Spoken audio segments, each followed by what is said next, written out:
Alright, it's been a while since I've done a sword review. So I have something new, and I'm going to talk about it, and that is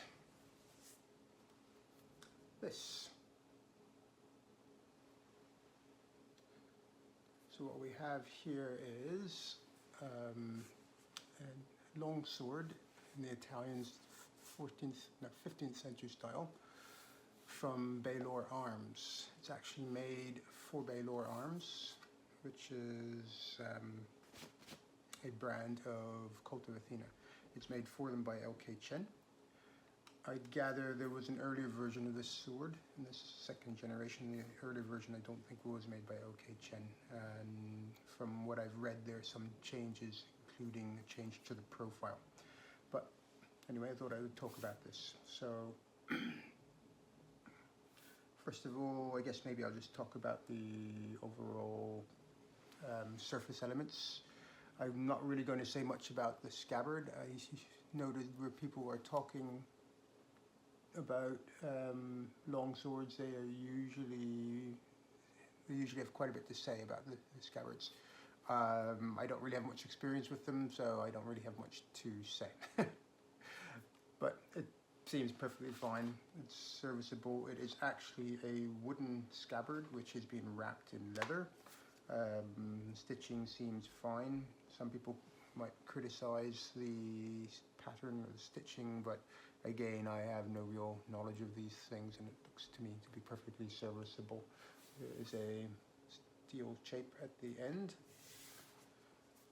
and it's a very good fit.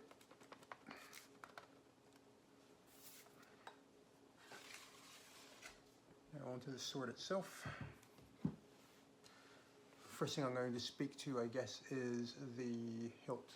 So apparently this is based on a historical example. The Spadone Brescia, or Brescia Spadone, I believe it's called. Not the blade, but the cross guard, the actual hilt of the grip and the pommel.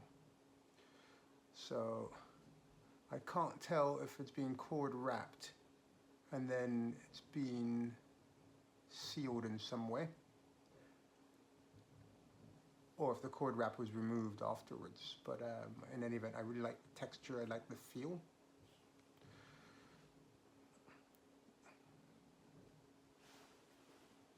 The blade profile is incredibly slender. It makes me think almost of a rapier.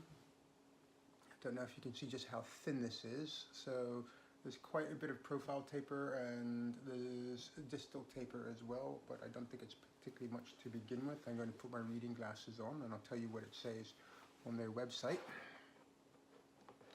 So they say the blade length is 34 3/16 of an inch. The overall length is 45 inches. The weight is 2 pounds and 10.3 ounces. I'll just say I actually weighed this, and at the same time I also weighed this, which I'm going to compare it to, which is a katana, O-katana, from Dynasty Forge, and they both, on my bathroom scale, weighed 3 pounds, but I realize that's not going to be the most accurate way of weighing something of size and weight.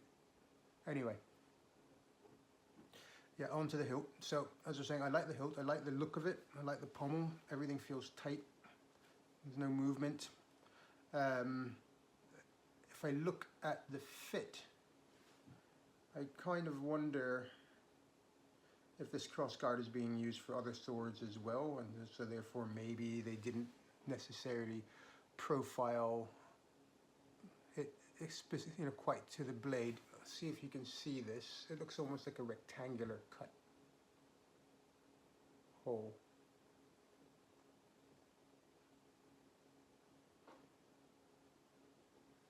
But regardless, there's no movement at all. It's rock solid. I don't know how it will feel after actually using it for cutting, but I guess we shall see in time. So going back to the profile. So according to the website, The thickness is 7.4 millimeters down to 2.2 millimeters, so that is quite a bit of distal taper, and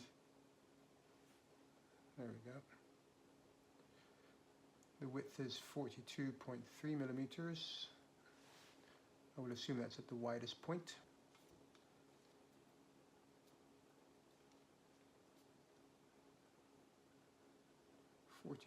.4. Yeah, so by my measurement, it's actually a little narrower than that. It said 42.3. I'm getting 40.5. That will be backwards for you. Millimeters, and if we go all the way down to the tip, 11.7, and then I'm going to check the thickness. I get 2.9 millimeters. That's at the base of the blade.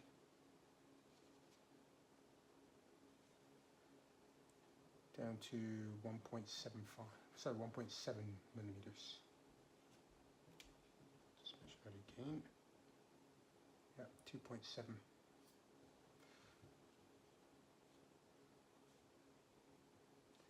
So,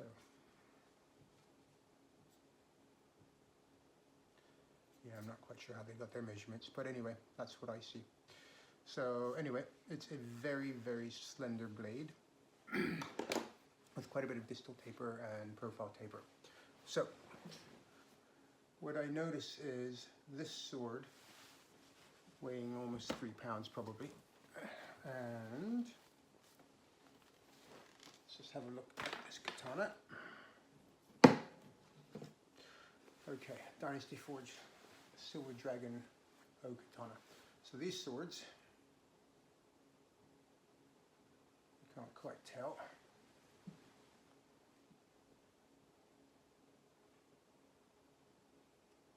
See, the long sword is a little bit longer. They weigh pretty much the same, but they feel very different in the hand.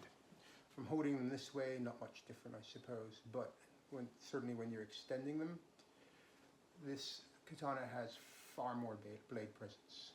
I mean, we all know that katana is going to be far more balanced towards the tip. This sword is very much balanced in the hand, and so what it means is this sword, it moves. It's really fast. It's very nimble, it's very agile, but in any event, I just find it's very, very nimble. It's very agile. You can move that point very, very easily. You can very easily use this sword in a single hand. I wouldn't say that about this sword. This one's a bit of a beast. The difference is, obviously, this has far more authority in a cut. This is advertised as being very sharp. Hold still. Yeah, I'd say so. Let's try the other edge.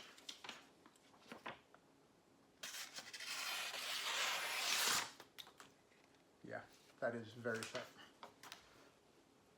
Just for the sake of comparison, I've done a video about this sword already, but this Dynasty Forge O-katana, which was actually about a $300 more expensive sword. The Italian Longsword sells for, I believe it was $498, no, $398 on Koto Athena, but that's US dollars versus Canadian dollars.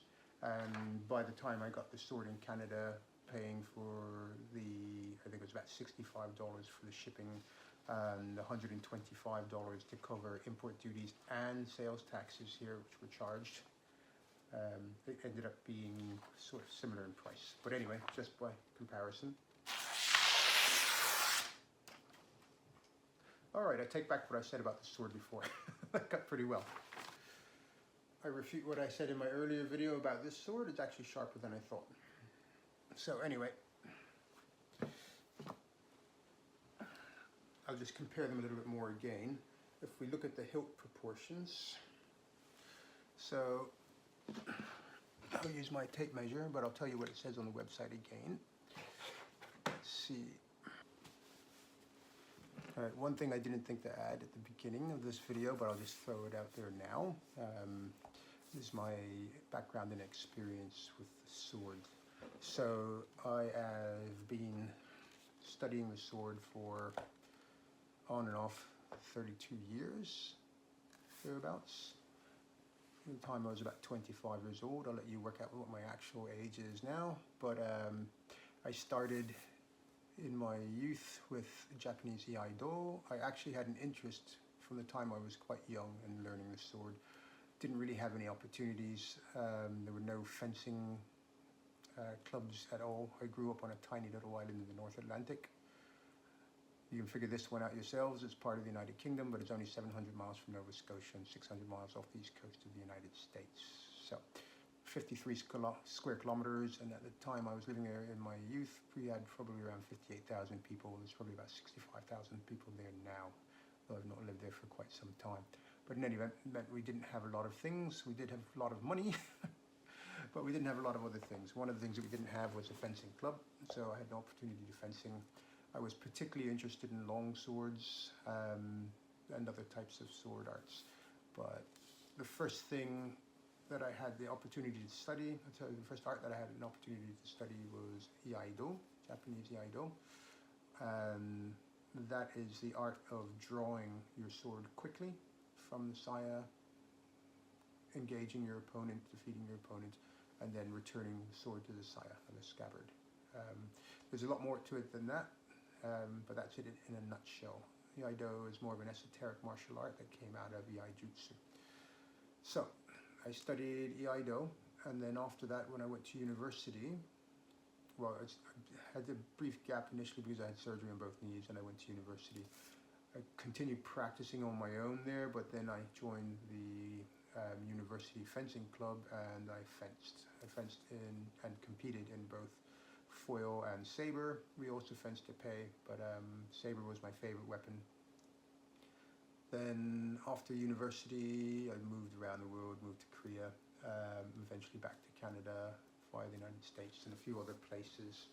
And years later, I came back to the sword and I started studying Iaijutsu. So I'm now a third dan with Iaijutsu. Since then, I've also studied the Italian longsword, specifically Fiore Dei Liberi, with a school here in Vancouver, which is Academy Duella. That was prior to the pandemic and also prior to several injuries that incapacitated me for quite a while, including fracturing my wrist twice. And so I haven't kept it up, but I do intend to go back and start longsword classes again. But I'm continuing in any event with Iaijutsu. So those are my backgrounds, if you will, in sword. One thing I will say about using the long sword is two things actually. Two things that were a little tricky to get used to are the cross guard and the double edge. So the cross guard, I already hit myself in the head with it once today, and remember, I've already done a long sword class, so that was a few years ago. I'm not totally unfamiliar with it, but you know, you are a creature of habit. If you're a martial artist, you're constantly repeating techniques in order to ingrain them, if you will, in your muscle memory. And so if you're training with a sword with a disc guard like this, hitting yourself in the head is not really a concern. If you try to if you're doing a high guard essentially, and you're bringing your sword up over your head, and you do it in the same way, in the same distance that I would with this sword, then yeah, the end result is I hit myself with the guard. I also notice it can catch in sleeves and other things as well. So that's it's a bit of a minor, I'm not going to call it an inconvenience, it's just something, you know, something that you need to get used to. The other thing, like I said, was the double edge on this blade. So when I tried doing some of the Iaijutsu wazas, what I found was there will be times when you make a cut using what would be called the true edge on the long sword. The katana, of course, only has one edge. So you make your cut, and on a katana, if you then want to follow up with another cut, in the opposite direction, you would have to turn the blade, right? So you'd turn the blade and then do another cut. And I found myself doing that with this sword, but of course it's completely unnecessary because it has two edges. All you have to do is bring it back up in the opposite direction. So, anyway, thank you for watching this.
So, one thing I'm finding, the design of the scabbard makes it pretty much impossible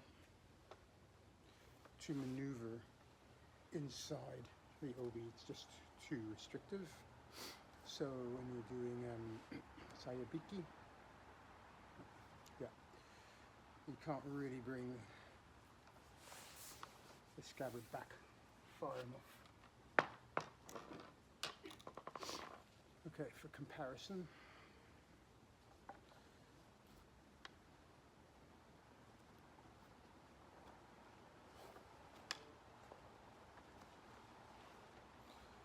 okay, the saya.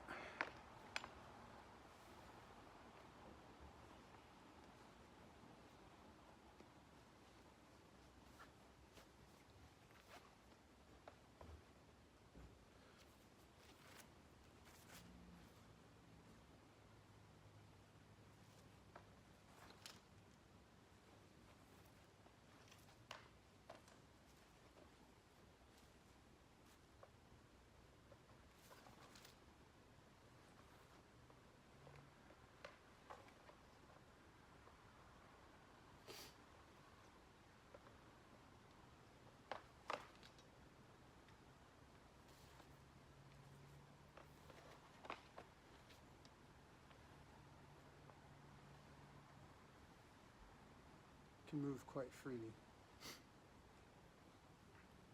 which is what allows the katana to be drawn. It's actually a combination of factors. This doesn't mean that the long sword cannot be drawn quickly. Obviously it was not worn inside a sash or a belt. It was suspended most of the time, I believe.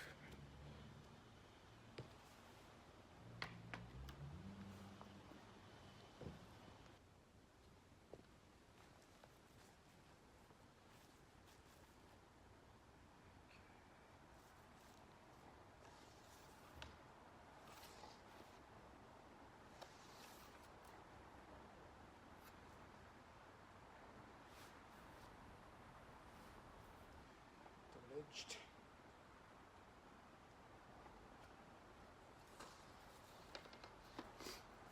Another point to note, when you are sheathing a katana into the saya, you're usually resting the back of the sword against your hand, actually more specific against the saya. But as you're drawing it, that means it's impossible to cut yourself. You can't do that with this blade. It's double-edged. So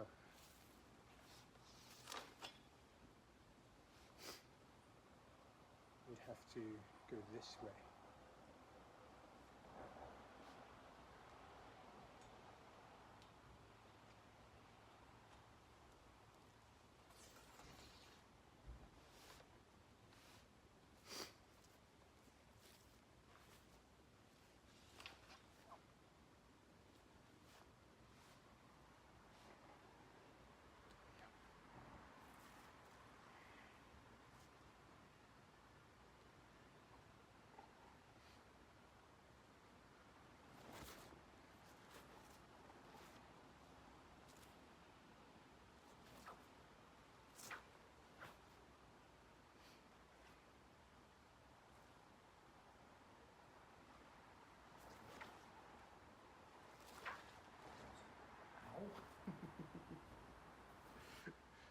Cross guard.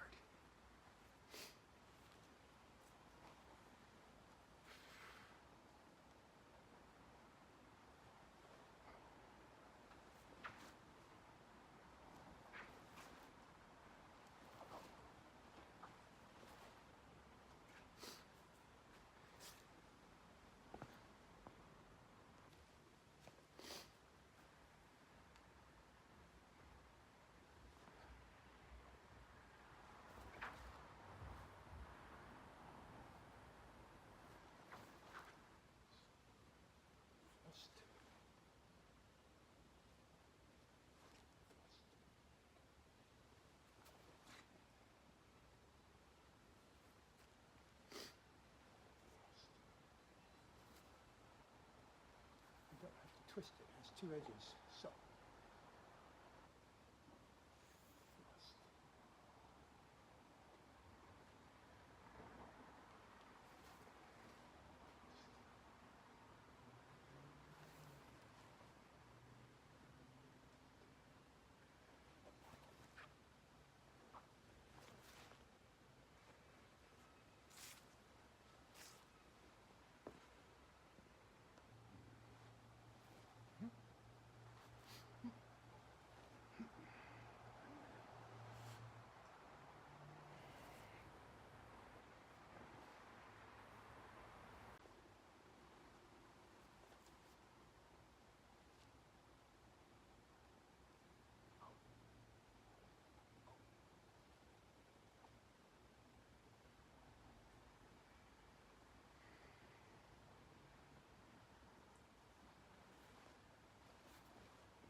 We're jumping forward a few months here. It's summertime now. I have a new sword belt, also from Cult of Athena. So we're going to try drawing from this. As you can see, it's much easier and much faster than trying to draw it Iaijutsu style with the sword inside the belt or obi.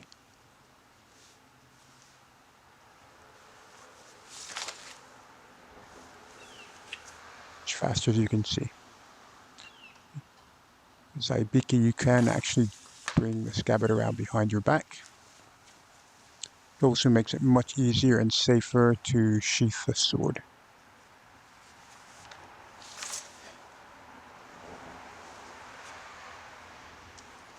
So this is a different set of equipment from what we use in the Iaijutsu. I'm not going to say it's better or worse. It's a different set of equipment and it offers different options from having the sword inside the belt or obi. One significant difference I noticed is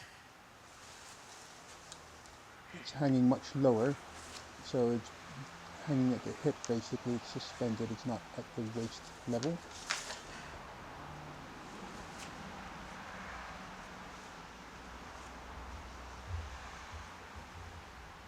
As with katana, you can use Iaijutsu to some extent by pulling the scabbard all the way behind your back. Now, one significant difference is you don't necessarily have to change the angle of the sword or rotate the sword depending on the draw that you want. So with a katana, if you wanted to draw the sword up or down or theoretically to the left, you would actually rotate the sword with your hand, the sword and the saya. Now with a long sword, because it's double-edged, you don't technically have to do that. So what you do is, instead of rotating the sword, you rotate your hand. So I could draw this way and cut upwards,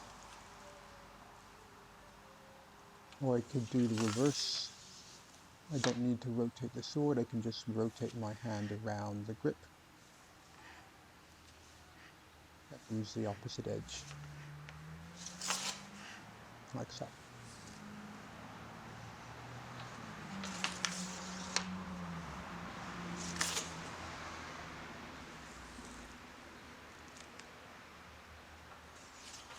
Now I'll show you with the katana in just a second.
Okay, so my final thoughts on this sword.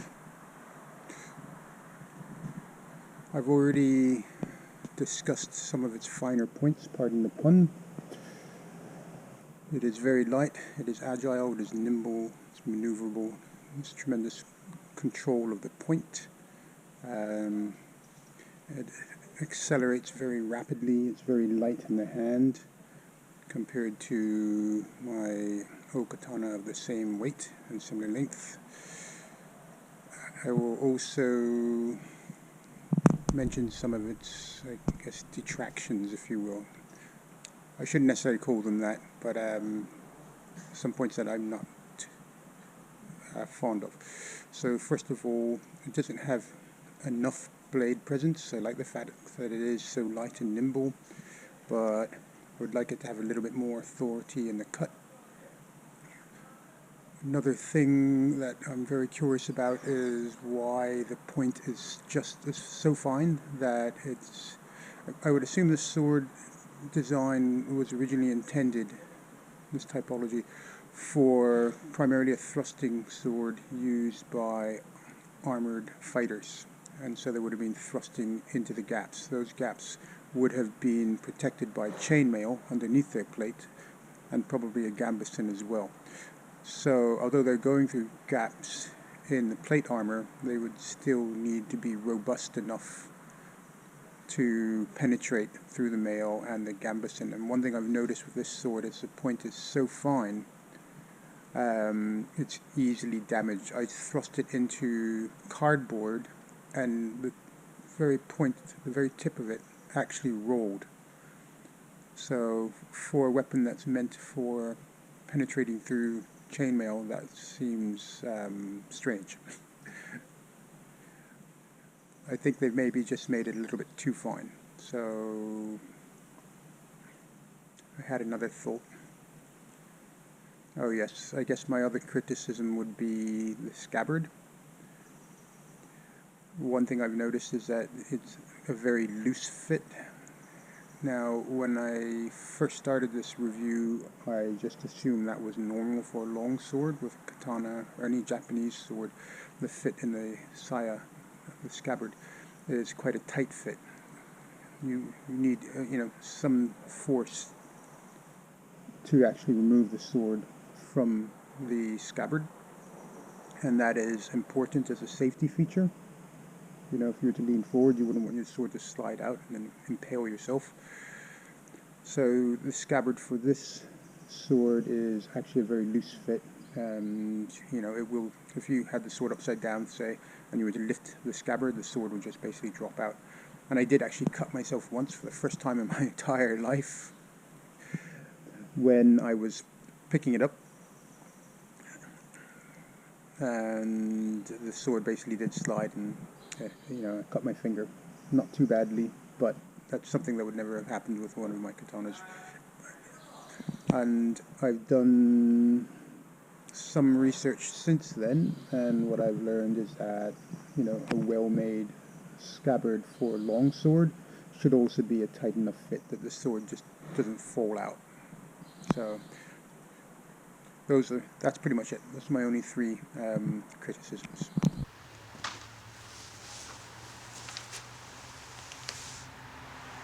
Right, final note before I go. I just want to show you the work I've done on the saya for this sword. So this is the Dynasty forged Silver Dragon Okatana that I showed you before. When I purchased it, I got a significant discount because the saya was actually split, but that's something that happens quite frequently in the eyeglasses, so I know how to fix it, which I've done with a tan wrap. You see, as you can see. I've done a repaint and decoration. Not finished yet. I want to put maybe another 10 coats of lacquer, clear lacquer, on top of it. Basically, it's a black lacquer, and then I decorated it